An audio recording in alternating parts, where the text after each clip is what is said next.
Hello everyone. हमने अपनी एक वीडियो में सब्स्टिट्यूशन आइटरेटिव मेथड के ज़रिए रिकर्सिव इक्वेशंस को सॉल्व किया था।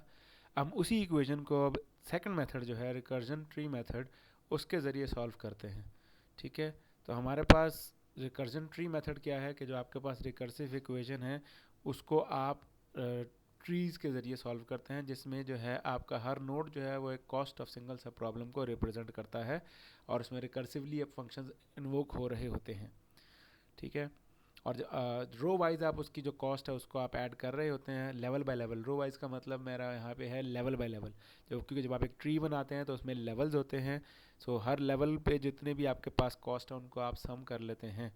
ठीक है, अब हम क्या करते हैं, हम वही इक्वेशन जो हमने अपनी सब्स्टिट्यूशन ट्री मेथड के अंदर सब्स्टिट्यूशन आइटरेटिव मेथड के अंदर यूज़ की थी, वही इक्वेशन को हम सॉल्व करते हैं रिकर्जन ट्री मेथड के ज़रिए। ठीक है, अब हमने क्या किया, हमने कहा जी रिकर्सिव कॉल नंबर 1, हम आई इज इक्वल टू 0 कह लेते हैं।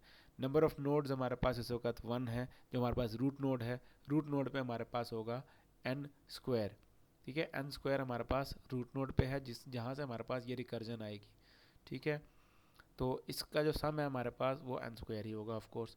उसके बाद हमने क्या किया, n/2, यानी कि जो फर्स्ट रिकर्जन हुई, फर्स्ट रिकर्जन आपकी जब हुई उसमें क्या होगा, उसमें आपके पास दो नोड्स आएंगे। दो नोड्स, ये 2tn/2 है ना, तो दो आपके पास नोड्स आएंगे। ये देखें n/2 स्क्वायर, n/2 स्क्वायर। अभी n/2 का होल स्क्वायर कैसे हो गया, इस n को आपने रिप्लेस करना है इस n/2 से। देखें यहाँ पे हम क्या कर रहे हैं कि n को रिप्लेस कर रहे हैं n/2 से, तो इस n को भी हमने रिप्लेस किया n/2 से। तो आप ये कहेंगे कि जी इसकी दो ब्रांचेस किस तरह आई, क्योंकि यहाँ पे 2 लिखा हुआ है, 2t/2 ट्वाइस। अब इन दोनों को जब आप सम करेंगे, इस लेवल को जब आप सम करेंगे तो आपके पास आएगा क्या, n² कह लें या 2 × n/2 होल स्क्वायर कह लें, जो आपका दिल करे, दोनों सेम ही है।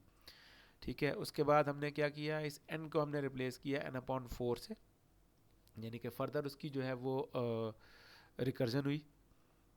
ठीक है, अब आपके पास नोड्स हो जाएंगे 4 नोड्स, किस तरह, ट्री है ना, तो अब हर नोड के फर्दर दो सब नोड्स होंगे। ठीक है, और यहाँ पे आपने n/4 का होल स्क्वायर, n/4 का whole square and so on, इस तरह आप इसको एक्सपैंड करते गए। अब आप इस लेवल को जब एडिशन करोगे तो आपके पास क्या आएगा, या तो आप कह सकते हैं 4n/4 का होल स्क्वायर, या फिर आप कह सकते हैं n² 4। Both are the same, दोनों का एक ही मतलब है। सिमिलरली अगर हम n को रिप्लेस करें n/8 से, n को रिप्लेस करें n/8 से, फर्दर एक्सपैंड होगा ना। अब क्या होगा, n/4 का जो स्क्वायर है इसके फर्दर दो नोड्स बनेंगे। इसी तरह हर लेग की दो दो नोड्स बनेंगी, तो टोटल नंबर ऑफ नोड्स हमारे पास 4 की बजाय अब 8 हो जाएंगी इस स्टेज में। ये देखें n/8 whole square, n/8 whole square and so on. और इस पूरी रो को जब आप सम अप करेंगे तो आपका क्या आएगा, 8 multiplied by n/8 whole square और n²/8, जो आपका दिल करे, दोनों तरीके में आप इसको लिख सकते हैं and so on. We can keep on expanding it as long as you can, जब तक हमारे पास इक्वेशन ना आए। लेकिन हम इस यहाँ तक एक्सपैंड करने के बाद हम इसकी इक्वेशन निकालने की कोशिश करते हैं कि क्या अब हमारे पास कोई एक इक्वेशन बन रही है इसको सॉल्व करने के लिए, इक्वालिटी की इक्वेशन बन रही है। हमने चेक किया कि हमारे पास जो है वो क्या है, कि ये वाली जो रिलेशनशिप हमारी बन रही है n² + n² 2 + n²/4 n²/8 and so on, ये आपके पास एक ज्योमेट्रिक सीरीज़ की इक्वेशन है। ये अगर आपको याद हो, हमने सब्स्टिट्यूशन आइटरेटिव मेथड के अंदर भी n² को जब कॉमन निकाला था तो हमारे पास यही इक्वेशन आई थी ज्योमेट्रिक सीरीज़ वाली, 1/1 - 1/2 की।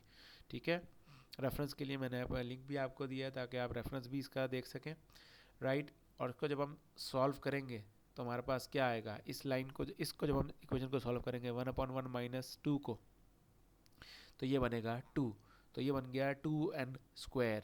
ठीक है, 2n², इसका मतलब है कि जो बिग O है हमारे पास वो आएगा n²। तो ये प्रूफ कर रहा है हमारी सब्स्टिट्यूशन आइटरेटिव मेथड को, जिसका बिग O n² आ रहा था।